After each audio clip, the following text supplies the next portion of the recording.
Jadi, inilah keseluruhan cerita dari video anime solo leveling Ragnarok ke episode 8 kali ini. Untuk episode selanjutnya, Mimin akan upload secepatnya ya. Dan terima kasih buat kalian yang sudah menonton video ini sampai selesai. Dan jangan lupa untuk mengklik tombol subscribe, like dan komen sebagai support dan dukungan untuk saya di channel ini.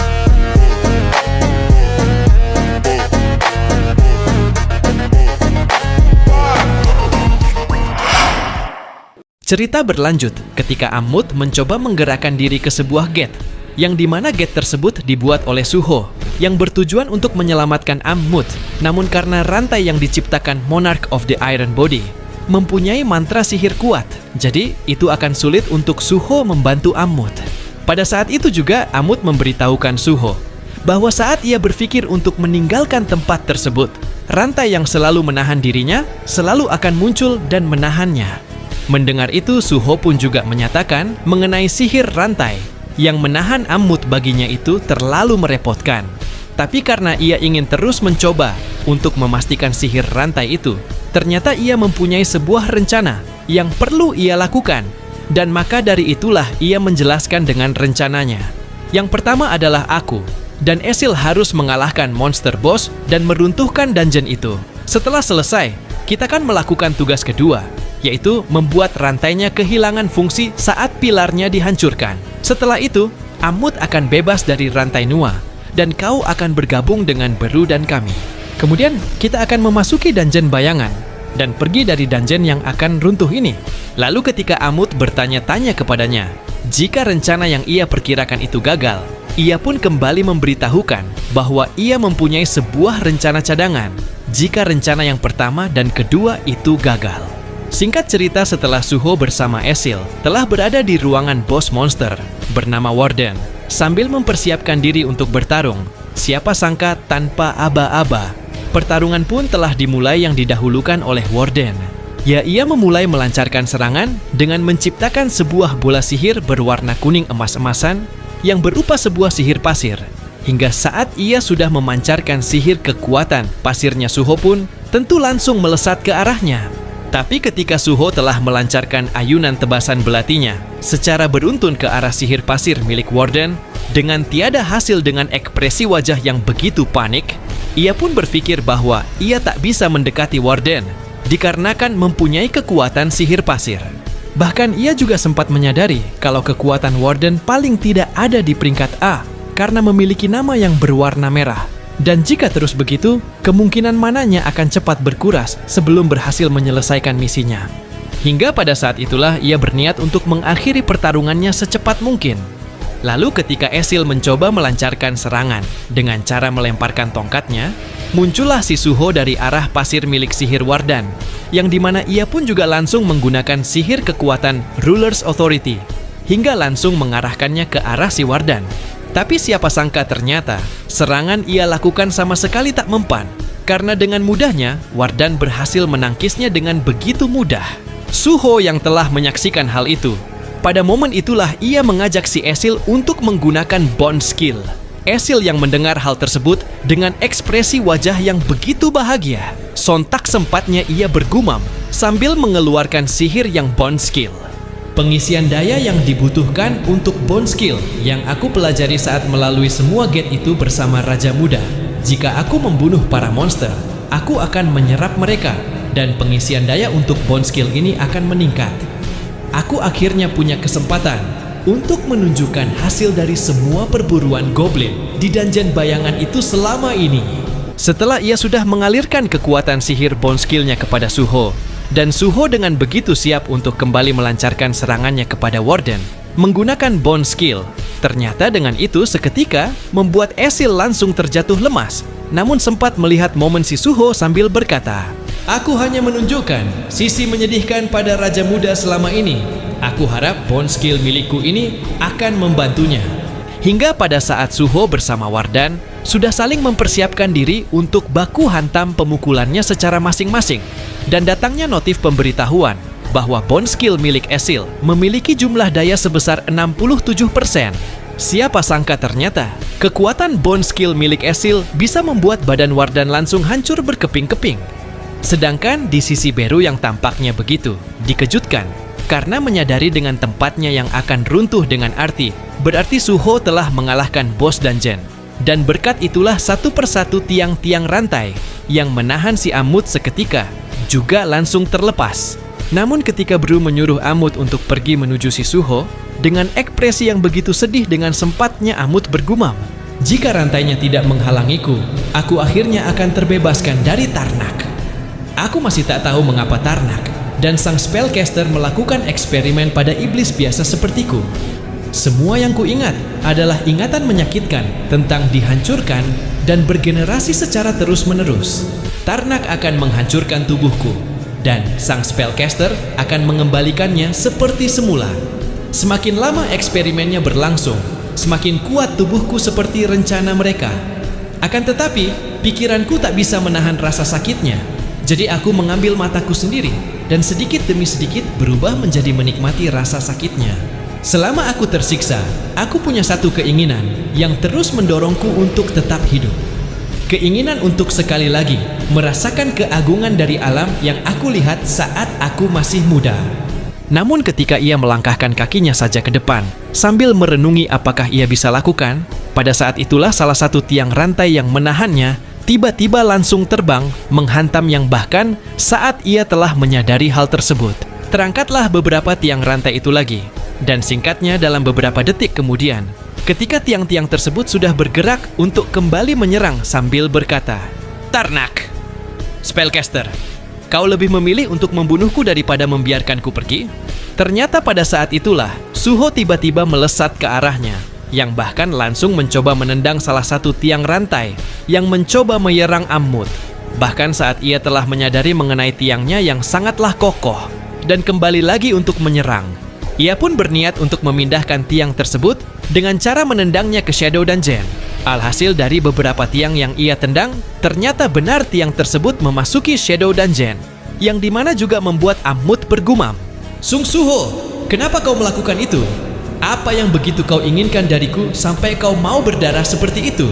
Namun pada akhirnya, beberapa menit kemudian, setelah ia terus-menerus memukul tiang rantai itu, hingga membuat dirinya menyadari mengenai tulang-tulangnya yang tak mampu menahannya lagi, siapa sangka pada saat itu bergeraklah si Amut yang mencoba menangkis tiang rantai sambil berkata, "Sekarang aku paham kenapa semua raja kalah melawan sang monark bayangan. Yang kita perlu lakukan hanya memindahkan tiangnya ke gate ini kan?" Hingga setelah mengatakan, itulah si Amut mengajak Suho untuk melakukan perjuangan terakhir secara bersamaan. Dan singkat cerita di dalam Shadow Dungeon, terlihatlah dengan Esil yang dimana ketika ia sudah sadar, langsung bertanya-tanya kepada Beru. Sang raja muda mengirimku kembali ke dungeon bayangan terlebih dulu karena aku kehabisan tenaga. Bagaimana dia sekarang dan bagaimana dengan Amut? Lalu, saat Beru telah menjawab pertanyaannya dengan memberitahukan bahwa Suho bersama Amut sedang beristirahat, secara perlahan-lahan, berubahlah ekspresi wajahnya menjadi begitu bahagia, dikarenakan menyadari bahwa Suho berhasil membawa Amut ke dalam Shadow Dungeon. Dan maka dari itu juga datanglah beberapa notif sistem yang menyatakan kalau Suho telah merekrut Amut sebagai rekan tim, penyelesaian quest darurat retakan dimensi, menaiki level, dan hadiah quest. Sedangkan di sisi lain, terlihatlah dengan ketua asosiasi Wojinkul, yang dimana sekarang ia sedang melihat sebuah foto Sung Jinwo sambil bergumam dalam benaknya. Sesuatu dimulai sejak hilangnya Hunter Sung Jinwo. Para Hunter dan Gate mulai muncul lagi. Berkat ingatan akan dunia sebelumnya yang diberikan Hunter Sung Jinwo padaku, aku bisa dengan cepat mendirikan asosiasi Hunter dan menghindari kekacauan dari bencana besar itu. Adanya Stardust berarti sesuatu yang tidak terjadi di dunia sebelumnya sedang terjadi sekarang. Sebuah dorongan yang tidak ada di dunia sebelumnya, tapi mampu meningkatkan mana para hunter tingkat bawah tanpa efek samping apapun. Semua yang telah kita ketahui sampai sekarang adalah Stardust itu didistribusikan oleh Lee Min Sung, wakil ketua dari Guild Grim Reaper. Melihat dia melakukan semua ini saat Hunter Lim Taekyu, sang Guild Master, sedang di luar negeri, artinya kemungkinan besar dia bertindak sendiri dalam hal ini. Aku ragu Lee Min Sung adalah seseorang yang mampu mendistribusikannya seperti ini di dunia sebelumnya. Dan aku bahkan punya firasat ada pelaku lain di balik semua ini. Tepat saat itu juga, ia pun tiba-tiba ditelepon oleh Jinho. Ya, Jinho menelponnya karena adanya keperluan bantuan darinya. Dan saat ia menanyakan dengan bantuan tersebut, dengan ekspresi wajah yang begitu panik, Suho pun langsung memberitahukan soal keponakannya Suho menjadi Awakened Hunter, sedang terjebak di sebuah gate. Scene berpindah ke sisi lain dengan diperlihatkan sebuah mobil darurat di gurun pasir Mesir, dengan di dalamnya terlihatlah dengan Liu Xing bersama para Hunter Guild Asura yang sedang pingsan. Tak lama kemudian, datanglah si Suho yang bahkan langsung menyuruh Liu Xing untuk bangun. Singkatnya, ketika Liu Xing sudah terbangun dari pingsannya Suho pun, langsung memberitahukan soal dungeon dengan adanya monster undead sudah ia selesaikan dan meminta kepada Liu Xing agar bisa meminjamkannya sebuah Inphone 16 Pro Max. Selang beberapa jam kemudian, setelah Suho sudah menelpon pamannya si Jinho untuk memberitahukan bahwa dirinya sedang berada di Mesir, ternyata keesokan harinya Suho pun berniat untuk pergi meninggalkan Mesir. Namun sebelum itu, Liu Xing sempat berkata, "Suho, aku takkan melupakan jasamu menyelamatkan kami sewaktu di lapangan piramid. Mari kita jalani komunikasi, bahkan setelah kepulanganmu ke Korea." Setelah Suho kembali mengucapkan rasa terima kasihnya kepada Liu Xing karena telah membelikannya sebuah tiket pesawat dan membantunya untuk menghubungi pamannya, si Jinho, dengan sempatnya ia bergumam, "Paman bilang dia memberitahukan perkara ini kepada kenalannya di Asosiasi Hunter. Aku mungkin harus berkunjung ke Asosiasi Hunter." Tepat pada saat itu juga, Liu Xing pun berpikir dengan keanehan di dalam dungeon. Ya, ia memikirkan kenapa demon monster yang memiliki kekuatan setara dengan Hunter rank S bisa melarikan diri dan membiarkan dungeonnya runtuh begitu saja. Suho yang tampaknya begitu senang, ia pun hanya menjawabnya dengan kembali bergumam bahwa dirinya tak bisa bilang dengan apa yang sebenarnya terjadi kepada Ammut. Ketika ia mengingat saat momen perjanjian dirinya bersama Ammut di dalam Shadow Dungeon, dengan menjelaskan bahwa Ammut tak bisa meninggalkan Shadow Dungeon karena rantai yang menahan Ammut, dan bertanya-tanya kepada Ammut karena ia tidak bisa membuka segel rantai itu, apakah Ammut akan menepati janjinya atau tidak. Ammut pun sontak memberitahukan, "Jangan khawatir. Perjanjian aslinya kan untuk membebaskanku dari kuburan ini. Mungkin karena hal penentunya banyak sekali, tapi aku bisa bergerak lebih luas di sini. Ini jauh lebih nyaman dibandingkan kuburan kecil itu." Hingga setelah mengatakan itu, tiba-tiba Ammut memegang Suho yang bahkan langsung membawanya terbang ke atas. Lalu di saat Ammut sudah berada di atas gedung bersama Suho, Ammut pun kembali berkata sambil menolehkan pandangannya ke atas, "Walaupun samar-samar, aku bisa merasakan keberadaan alami yang aku rindukan dari tempat ini. Seperti janjiku, aku akan mengikutimu, Tuan Muda." Setelah usai mengingat hal itu sambil mempersiapkan diri untuk pergi, ternyata di saat itulah ia memberitahukan Liu Xing soal dirinya yang telah membawa monster itu ke dalam Shadow Dungeon agar bisa bergabung dengannya. Liu Xing yang mendengar hal itu sontak membuat dirinya langsung bergumam sungsuho. Dia bisa memanggil monster, bertarung dan bahkan merubah dirinya sendiri, tapi dia sekedar Hunter rank B. Bahkan ia juga berniat menghubungi guildnya dengan tujuan ingin merekrut Suho agar bisa bergabung ke dalam guild Asura. Hingga saat Suho bersama Beru telah mengetahui mengenai gate yang terhubung ke Korea ditutup dan berhasil menaiki 7 level karena berhasil mengalah bos monster, sontak ia pun langsung bertanya-tanya kepada Beru, "Beru, dengan kondisiku yang seperti ini, menurutmu aku akan dimasukkan ke Hunter ke kelas apa?" Setelah Beru menjawabnya dengan mengatakan sepertinya sekitar rank A, ia pun kembali berkata, "Sekarang aku rank A ya. Nampaknya persiapanku hampir selesai. Waktunya meluncurkan serangan balik kepada Leminsung dan Itarim Apostle."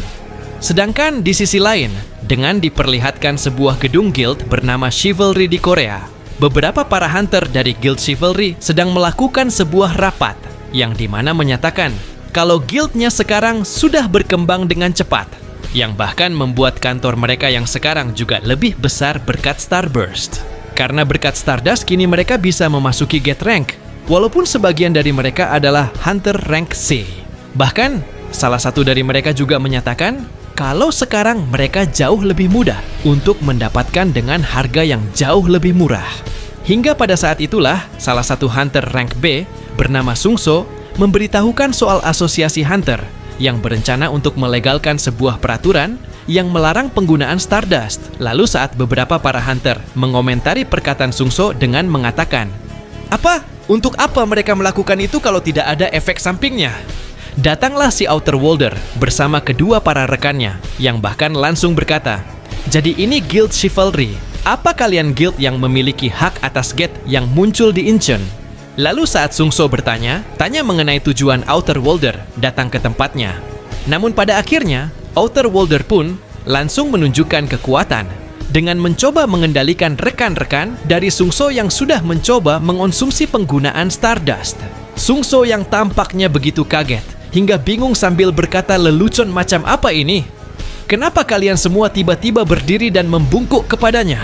Tentu membuat Outer Worlder kini bisa menyadari bahwa ada hunter yang tidak menggunakan Stardust yang ia ciptakan. Dan tepat pada saat itu juga, ia pun menyuruh semua rekan-rekannya, termasuk para hunter, untuk menutup telinga dan mata mereka. Dan singkatnya, ketika Outer Worlder mengusulkan soal pencipta mereka yang ingin memiliki hak atas dunia tanpa tuan, dan memberitahukan kepada Sungso mengenai dirinya yang datang ke bumi hanyalah untuk memenuhi permintaan tuannya. Tentu membuat Sungso begitu bingung sambil bertanya-tanya dengan apa yang dibicarakan oleh Outer Worlder.